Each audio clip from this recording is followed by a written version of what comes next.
ዛሬ 7 የህልም ፍቺዎችን ወደ እናንተ ይዤ መጥቻለሁ። የመጀመሪያው ጀበና ሲሰበር ማየት፣ ሁለተኛ አለት ውስጥ መደበቅ፣ ሶስተኛ መነጽር ካያችሁ፣ አራተኛ አበባ ለምትወዱት ሰው ስትሰጡ ስታዩ፣ አምስተኛ ቤት ወይም ግቢ ማጽዳት፣ ስድስተኛ ለሰዎች ገንዘብ ስትሰጡ ስታዩ፣ ሰባተኛና የመጨረሻው ቤት ቀለም መቀባት ስታዩ። እነዚህን ህልሞች እስከ መጨረሻው ከተከታተላችሁ ለህይወታችሁ በጣም የሚያስገርሙ መልእክቶች ስላላቸው ላይክ በማድረግ እንድትጀምሩ ጠይቃችኋለሁ። ሰላማችሁ ይብዛ የባሮክ ሚዲያ ወዳጆች። ቪዲዮን እንመንትና ሼር እንድታደርጉ፣ ለቤቱ አዲስ ሲሆናችሁ ሰብስክራይብ እና የደውል ምልክቷን እንድትጫኑ። አሁን ወደ ህልሙና ወደ ፍቺው እንሄዳለን።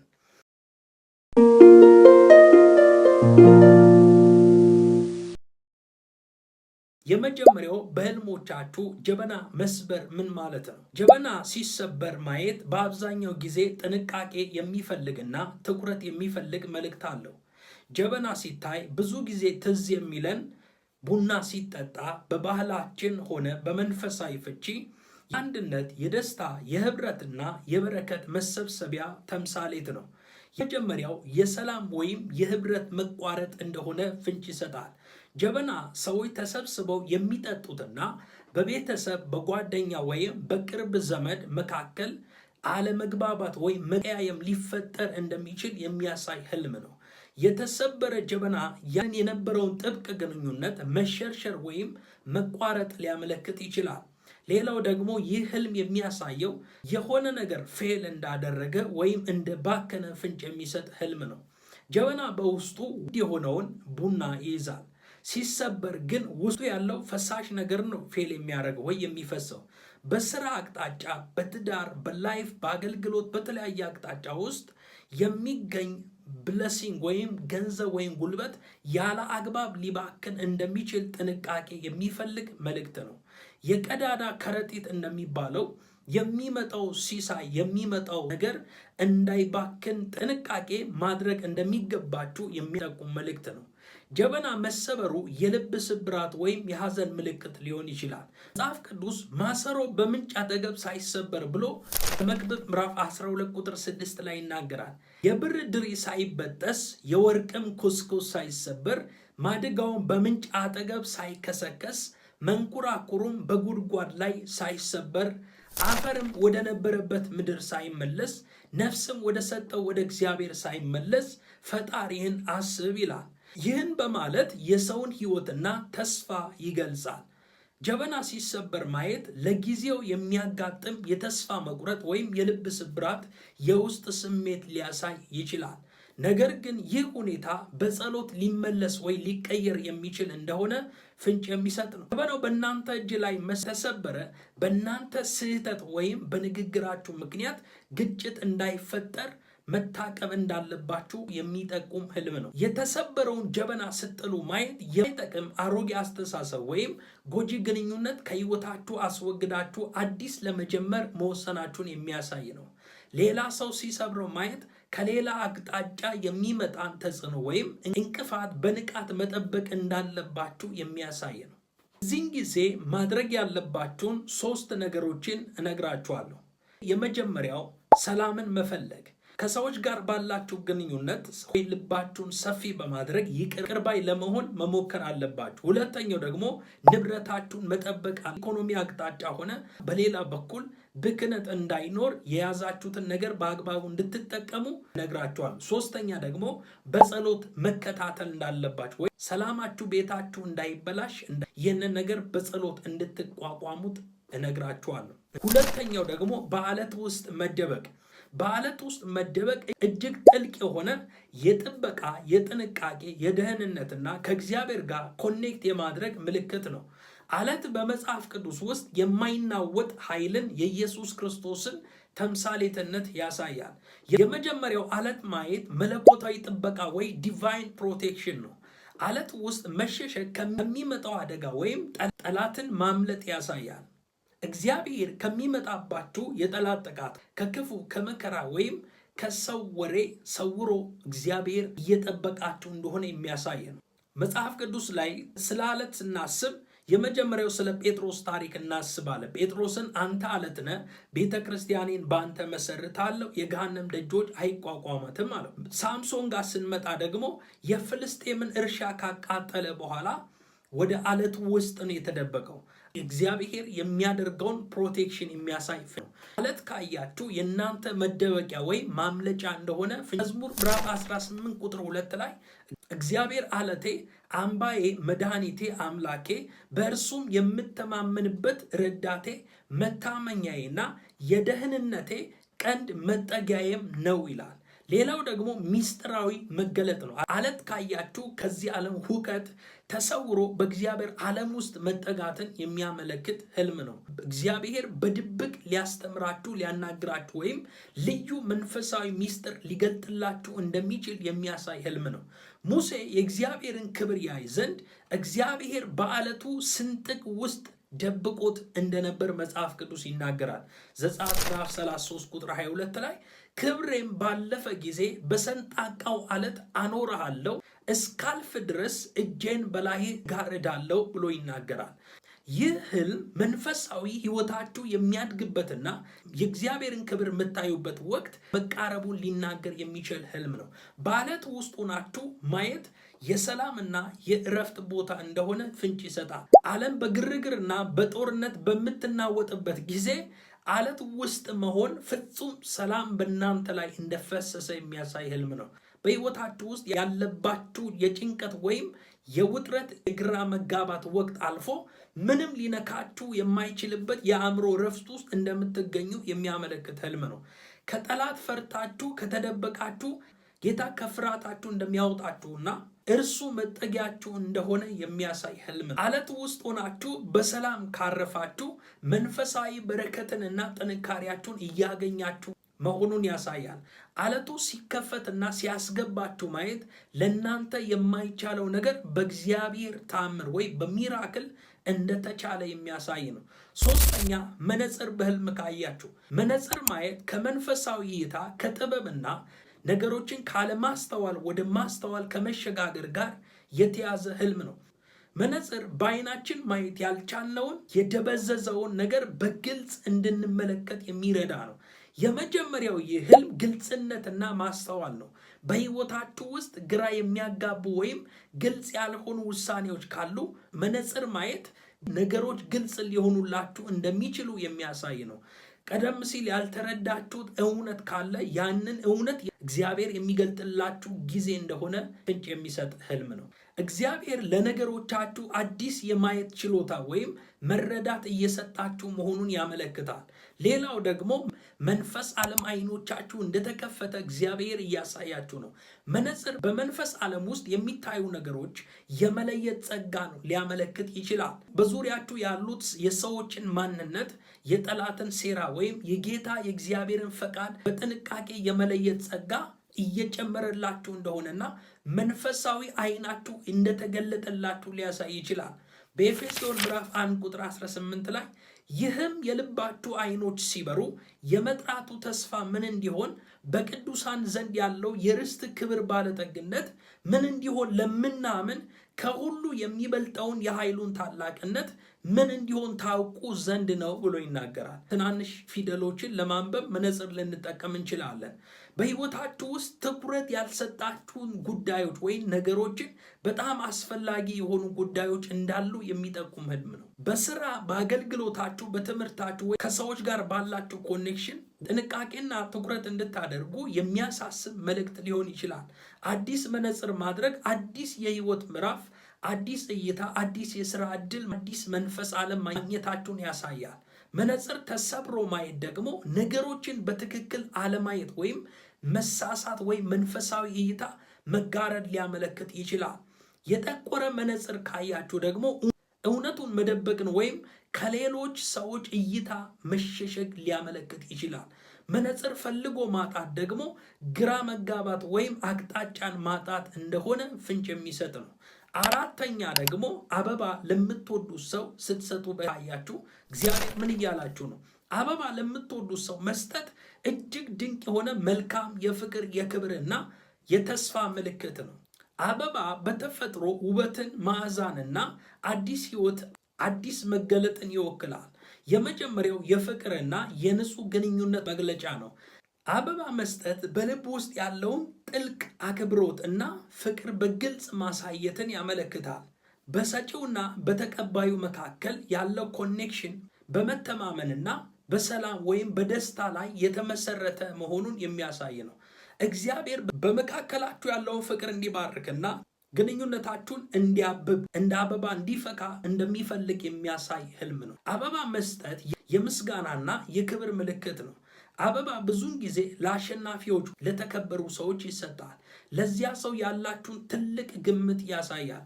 ምናልባትም ያ ሰው በህይወታችሁ ውስጥ ስላደረገው ነገር ምስጋናችሁን የምትገልጹበት አጋጣሚ እንደሚፈጠር የሚጠቁም ህልም ነው። ሌላው ደግሞ አበባ መስጠት ወይ አበባ ማየት እርቅና ሰላምን ያሳያል።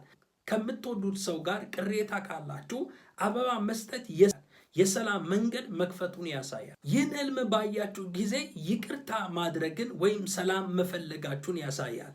አሮጌው ቂም አልፎ አዲስ ያማረ ምዕራፍ እንደሚጀምር የሚያበስር ህልም ነው። ቀይ አበባ ስታዩ ትልቅ የሆነ የፍቅር እና የመስዋዕትነት ምልክት ነው። ነጭ አበባ ደግሞ የልብ ንጽህናና ፍቅርንና ትህትናን፣ የዋህነትን፣ ትህትናን፣ ሰላማዊ ግንኙነትን ያመለክታል። አበባው ደርቆ ከሆነ ወይ ግንኙነታችሁ ላይ ትኩረትና እንክብካቤ እንደሚፈልግ የሚያሳስብ የማስጠንቀቂያ መልእክት ሊሆን ይችላል። አበባውን ሲሰጣችሁ በደስታ መቀበላችሁ ወይ ከተቀበላችሁ የፈለጋችሁት ነገር ሐሳብ ተቀባይነት እንደሚያገኝ ያሳያል።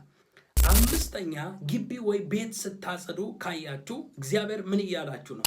ቤት ወይም ግቢ ማጽዳት እጅግ ድንቅ የሆነ ጠቃሚ ትርጉም ያለው ሲሆን በዋናነት ከመታደስ ከንጽህናና ከበረከት ራስን ከማዘጋጀት ጋር የተያዘ ህልም ነው። ቤት በህልም ካያችሁ የሰው ማንነትን፣ ልብ ወይም የግል ህይወትን ይወክላል። የመጀመሪያው የልብና የነፍስ መታደስ ነው። ቤት ማጽዳት በውስጣችሁ ያለውን ወይ በውስጣቸው ያለውን የማይጠቅመውን የውስጥ ስሜት፣ ኃጢአት ወይም መጥፎ ልማድ ማስወገድን ያሳያል። ጌታ በህይወታችሁ እያጠራ መሆኑን የሚያመለክት ህልም ነው። ንጉሥ ሕዝቅያስ ቤተ መቅደሱን እንዳጸዳ መጽሐፍ ቅዱስ ይናገራል። ሁለተኛ ዜና ምዕራፍ 29 ቁጥር 3 በነገሰም በመጀመሪያው ዓመት በመጀመሪያው ወር የእግዚአብሔርን ቤት ደጆች ከፈተ አደሳቸው ብሎ ይናገራል። እናንተም ይህንን ህልም ባያችሁ ጊዜ ውስጣዊ ማንነታችሁ ከቂም፣ ከጥላቻ፣ ከክፋት እየጸዳ ወይም እየታደሰ የታድሶ ጊዜያችሁ እንደሆነ ፍንጭ የሚሰጥ ህልም ነው። ሁለተኛ ቆሮንቶስ ምዕራፍ 7 ቁጥር 1 ላይ እንግዲህ ወዳጆች ሆይ የዚህ ተስፋ ቃል ካለን በእግዚአብሔር ፍርሃት ቅድስናን ፍጹም እያደረጋችሁ ስጋንና መንፈስን ከሚያረክስ ሁሉ ራሳችንን እናንጻ ብሎ ይናገራል። ይህ ህልም ስለ ማንነት፣ ስለ ህይወትና ስለ ላይፋችን የሚናገር ሊሆን ይችላል። ሌላው ደግሞ ለበረከት ራስን ማዘጋጀት ነው። እንግዳ ከመምጣቱ በፊት ቤት እንደሚጸዳ ሁላችን እናውቃለን። እግዚአብሔር ደግሞ ታላቅ በረከት ወደ ህይወታችን ከመላኩ በፊት ቦታ እንዲኖረው የማጽዳት ስራ እየሰራ መሆኑን ያሳያል። ይህ ማለት አዲስ የስራ ዕድል፣ ጋብቻ ወይም መንፈሳዊ ስጦታ ከመቀበላችሁ በፊት እንቅፋት የሚሆኑ ነገሮች እየተወገዱ እንደሆነ ፍንጭ የሚሰጥ ህልም ነው። ማጽዳት ከውርስ ወይም ከቤተሰብ ቀንበር መላቀቅ እንደሆነ ፍንጭ ይሰጣል። ግቢ ማጽዳት ደግሞ ከቤት አልፎ ዙሪያችሁ ያለውን አጥርና አካባቢ ማስተካከል ነው። በቤተሰቦቻችሁ ወይም በዘራችሁ ላይ የነበረውን የመርገም ወይም የውድቀት መንፈስ በጸሎትና በአቋም እየጠረጋችሁ መሆኑን የሚያሳይ ህልም ነው። በዙሪያችሁ ያለውን አየር ወይ ኢንቫይሮንመንት ለእናንተ፣ ለልጆቻችሁ፣ ለአገልግሎታችሁ፣ ለህይወታችሁ ምቹ የማድረግ መንፈሳዊ ስልጣን እንዳላችሁ የሚጠቁም ህልም ነው። ሸረሪት ወይም ድር ወይም አሮጌ ዕቃ ማስወገድ ለረጅም ጊዜ ተከማችቶ የነበሩ የቆዩ ችግሮችን፣ መንፈሳዊ ውጊያ ወይም ያለፈ ታሪክ ትዝታዎች መፍትሄ እንደሚያገኘው የሚያሳይ ህልም ነው። በውሃ ማጠብ ደግሞ ውሃ የመንፈስ ቅዱስ መገለጫ ወይ የቃሉ ተምሳሌት ስለሆነ በጌታ ቃል ህይወታችሁ እየታደሰ እየታጠበ እየለመለመ መሆኑን የሚያሳይ ህልም ነው። ሌላ ሰው ሲያግዛችሁ ማየት ደግሞ በህይወታችሁ ውስጥ ለውጥ እንዲመጣ ጌታ የሚረዷችሁን መንፈሳዊ ሰዎችን እያስነሳላችሁ ወይም እንደሚልክላችሁ የሚያሳይ ህልም ነው። አምስተኛ በህልሞቻችሁ ለሰዎች ገንዘብ ስትሰጡ ካያችሁ እግዚአብሔር ምን እያላችሁ ነው? ለሰዎች ገንዘብ መስጠት እጅግ የተባረከ የብልጽግና ምልክት ነው። መስጠት በመጽሐፍ ቅዱስ ውስጥ የፍቅር የደግነትና የመለኮታዊ በር መክፈቻ እንደሆነ ተደርጎ ይወሰዳል። ከሚቀበል ይልቅ የሚሰጥ ብፁዕ ነው ብሎ መጽሐፍ ቅዱስ ይናገራል። የመጀመሪያው የመባረክ ወይም የብልጽግና ምልክት እንደሆነ ፍንጭ ይሰጣል። መስጠት የሚችለው ያለው ሰው ነው። ይህ ህልም እግዚአብሔር በእጃችሁ ላይ በረከትን እንደሚያስቀምጥና ለሌሎች የምትተርፉበት ጊዜ መቃረቡን የሚያሳይ ህልም ነው። መስጠት ውስጥ ደግሞ መቀበል እንዳለ የመዝራት ህግ ሁላችን እናውቃለን። በመስጠት ውስጥ መቀበል አለ እንደሚባለው ለሰዎች በሰጣችሁ ቁጥር የእናንተ በረከት እየጨመረ እንደሚሄድ መጽሐፍ ቅዱስ ይናገራል። ከሚቀበል ይልቅ የሚሰጥ ብፁዕ ነው ብሎ በምሳሌ ምዕራፍ 11 ቁጥር 25 ላይ ይናገራል። ያለውን የሚበትን ሰው አለ ይጨመርለታልም፣ ያለ ቅጥ የሚነፍግ ሰውም አለ ይደህያል ብሎ ይናገራል። ሌላው ደግሞ ይህ ህልም መንፈሳዊ ዘር እየዘራችሁ እንደሆነ የሚናገር ነው። ገንዘብ መስጠት በመንፈሳዊ ዓለም ውስጥ መዝራትን ይወክላል። አሁን በበጎ ስራ ላይ ወይም በጸሎት እያደረጋችሁት ያለውን ጥረት ወደፊት ታላቅ ፍሬ ሆኖ እንደሚመልስላችሁ የሚያሳይ ህልም ነው። ለችግረኞች መስጠት ወይ ለተቸገረ ሰው ስትሰጡ ስታዩ እግዚአብሔር በእናንተ በኩል ለሰዎች ምላሽ እየሰጠ መሆኑ የእግዚአብሔር እጅ መሆናችሁን ያሳያል። ለሰዎች ገንዘብ ስትሰጡ ስታዩ ከጭንቀትና ከእስራት ወይም ከጭንቀትና ከስስት ነፃ መውጣት ነው። ገንዘብ ለሰው ስትሰጡ በደስታ ከሆነ በገንዘብ ፍቅር ወይም በነገሮች ላይ ከመጠን በላይ ከመጨነቅ ነፃ እንደወጣታችሁን የሚያሳይ ነው። በዚህን ጊዜ ልባችሁ ሰላም እንዳገኘና በእግዚአብሔር አቅርቦት ላይ ሙሉ እምነት እንዳላችሁ የሚጠቁም የነፃነት ምልክት ነው። ለችግረኛ መስጠት አምላክ እግዚአብሔር በቅርቡ ትልቅ የሞገስ በር እንደሚከፍትላችሁና በሰዎች ዘንድ ክብር እንደምታገኙ የሚያሳይ ህልም ነው። የምታውቁት ሰው መስጠት ያ ሰው የእናንተን ድጋፍ ወይም ምክር እንደሚፈልግ እናንተም ያንን የምታደርጉበት አቅም እንዳላችሁ ፍንጭ የሚሰጥ ነው። በግዴታ ስትሰጡ ማየት በህይወታችሁ ውስጥ ያለ አግባብ የሚፈስ ብክነት እንዳለ ሊያስጠነቅቅ ስለሚችል ያላችሁን ነገር በጥንቃቄ እንድትይዙ የሚመክር ህልም ነው። ይህን ስታዩ በደስታ መስጠት እንዳለባችሁ ጌታ በቃሉ በኩል ያረጋግጥላችኋል። ሁለተኛ ቆሮንቶስ ምዕራፍ 9 ቁጥር 7 በደስታ የሚሰጠውን እግዚአብሔር ይወዳል ይላል። ሰባተኛና የመጨረሻው ቤት ቀለም መቀባት ስታዩ ድንቅ የሆነ እጅግ ደስ የሚያሰኝ የለውጥ የክብርና እንዲሁም የጌጥ ምልክት ነው። ክብር እንዲሁም የጌጥ ምልክት ነው። ቤት የሰውን ህይወት፣ ቤተሰብ ወይም ማንነትን ሲወክል፣ መቀባት ደግሞ ያንን ማንነት በአዲስ መልክ እንደማደስና የማስዋብ ተግባር እንደሆነ የሚናገር ነው። የመጀመሪያው አዲስ ምዕራፍና እድሳት ነው። አሮጌውን ቀለም በአዲስ ቀለም መተካት። የድሮ ታሪክ ዘግታችሁ ወይ የድሮ ታሪክ ፋይል ተዘግቶ የድሮ ማንነት የድሮ ህይወት ተዘግቶ አዲስ ህይወት መጀመራችሁን ያሳያል። በህይወታችሁ ውስጥ የነበረው የጭንቀት ወይም የድብርት ወቅት አልፎ አዲስ ደስታና ተስፋ እንደሚመጣ የሚናገር ምልክት ህልም ነው። በዚህን ጊዜ እግዚአብሔር ታሪካችሁን ሊቀይርና አዲስ መልክ ሊሰጣችሁ እንደሆነ የሚናገር ለውጥ ህልም ነው። ሌላው ደግሞ መሸፈን ወይም መፈወስ ሊሆን ይችላል። ቀደም ሲል በግድግዳ ላይ ያሉ ስንጥቆች ወይም ቆሻሻዎች እንደሚሸፈኑ ያለፈው ስህተታችሁ ወይም ነቀፌታችሁ በጌታ ምሕረት እንደሚሸፈን የሚያሳይ ህልም ነው።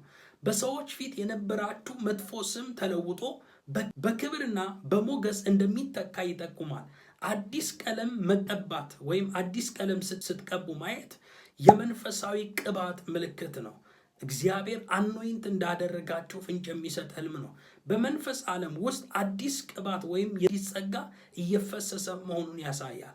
አገልግሎታችሁ ወይም ስራችሁ የሚበልጥ የሚያስደስት ፍሬያማ እንደሚሆን የሚያመለክት ህልም ነው። ነጭ ቀለም የልብ ንጽህናን፣ ሰላምንና ከእግዚአብሔር ጋር ያለውን መልካም ወይም ያለንን መልካም ግንኙነት ያሳያል። ወርቃማ ወይም ቢጫ ቀለም መለኮታዊ ክብርንና ብልጽግና መንፈሳዊ ጥበብን ያመለክታል። አረንጓዴ ቀለም ደግሞ እድገትን፣ ልምላሜንና በጤና መባረክን ያሳያል። ሰማያዊ ቀለም ስትቀቡ ማየት ከሰማይ የሚመጣ ሰላምን፣ መንፈሳዊ መረጋጋትን የሚያበስር ህልም ነው። ይህን ይመስላል። ጌታ ይባርካችሁ። ቪዲዮን ላይክ ካላደረጋችሁ ላይክ አድርጉ። ሼር እና ኮፒ ሊንክ፣ ሰብስክራይብ እና የደውል ምልክቷን እንድታደርጉ አሳስባችኋለሁ። እግዚአብሔር ጸጋ ይብዛላችሁ። ተባረኩ። ሻሎም